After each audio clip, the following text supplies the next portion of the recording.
అంటే ఈ వాత, పిత, కఫ దోషాలనేది మన మానవుని శరీరంలో ఎక్కడి నుంచి ఎక్కడి వరకు అని మన ఒక నిర్ధారణ అనేది చేసుకుంటారు సార్. చెప్తానమ్మా, మంచి ప్రశ్న అడిగారు. అసలు వాతము, పిత్తము, కఫము అనే 3 విషయాల గురించి మనం తెలుసుకోవాలి. యెస్.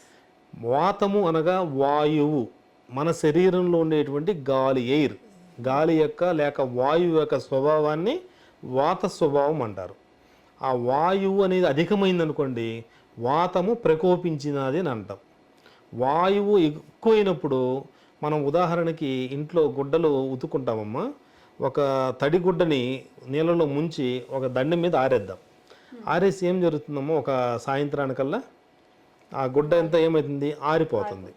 అంటే ఆ గుడ్డలో ఉండే తేమ మొత్తం కూడా ఆవిరైపోతుంది. ఆవిరి కావడానికి గల ప్రధాన కారణం ఏంటి చెప్పండి? గాలి. ఆ గాలి అనేది ఆ తేమని అబ్జర్వ్ చేస్తుంది. అలానే మనం తినే ఆహారంలో వాయువులు పెంచేటువంటి ఆహారాన్ని అధికంగా తీసుకున్నాం అనుకోండి, శరీరంలో ఉండేటువంటి సప్తధాతువులు అనేవి ఉంటాయమ్మా.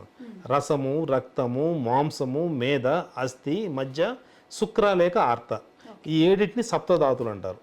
మానవ శరీరం మొత్తం ఈ సప్తధాతువులతో నిర్మితమై ఉంటుంది. ఈ సప్తధాతువుల మీద ఈ వాయు స్వభావం అధికమైపోయింది అనుకోండి, ఆ ధాతువులలో మార్పు సంభవిస్తుంది.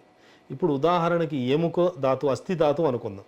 అస్థి ధాతువు మీద వాయు స్వభావం అధికమైపోయింది అనుకోండి, ఆ ఎముకలో ఉండేటువంటి తేమ, ఎముకలో ఉండేటువంటి జీవము మొత్తం కూడా అబ్జర్వ్ అయిపోతుంది. ఎముకలన్నీ కూడా పెలుచుబారిపోతాయి.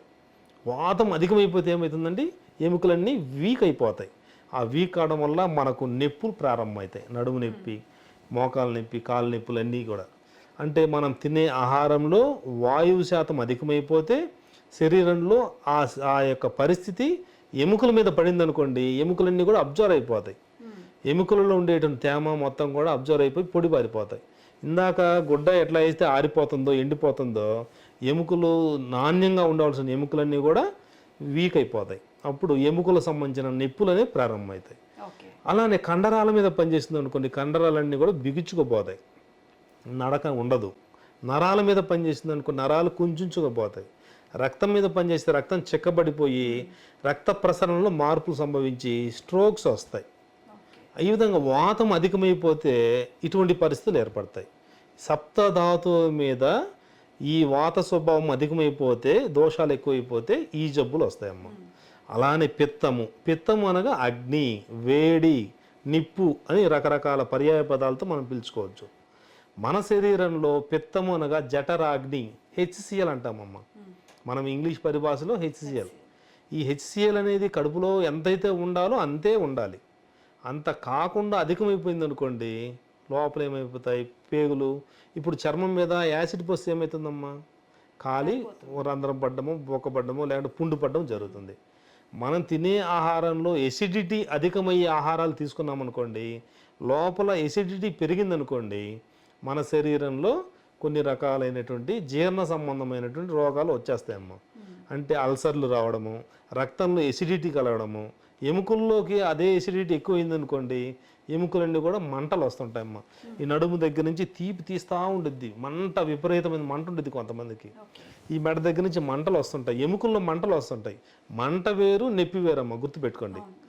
ఈ విధంగా మంట అనే శరీరంలో వచ్చే స్వభావాన్ని పిత్తం వల్ల అధికమవుతుంది. పిత్తాన్ని పెంచేటువంటి ఆహారాలు తీసుకుంటే పిత్తం అధికమవుతుంది. నెక్స్ట్ కఫం అమ్మ. కఫం అనగా నీరమ్మ. మన శరీరంలో ఎంతవరకు నీరు ఉండాలో అంత శాతం ఉండాలి. నీరు అధికమైన ఇబ్బందులే, తక్కువైన ఇబ్బందులే. ఆ నీరు యొక్క శాతము ఈ అవయవాలు సప్తధాతుల్లోకి ప్రవేశించింది అనుకోండి, అవి ఏం జరుగుతాయంటే వ్యాధులుగా మార్పు చెందుతాయి. అది ఎముకలు, కండరాల్లో ప్రవేశిస్తే వాపులు వస్తాయమ్మా. వాపులు వచ్చి నొప్పులు వస్తుంటాయి. వాపు రాగానే ఆ వాపున్న ప్రదేశంలో ప్రసరణ వ్యవస్థ సరిగా ఉండదు. రక్త ప్రసరణ వ్యవస్థ సరిగా లేకపోతే అక్కడ పెయిన్ వస్తుంది. అంటే ఇప్పుడు మనము ఒకే రకమైన నొప్పిని 3 రకాలుగా చెప్పాం.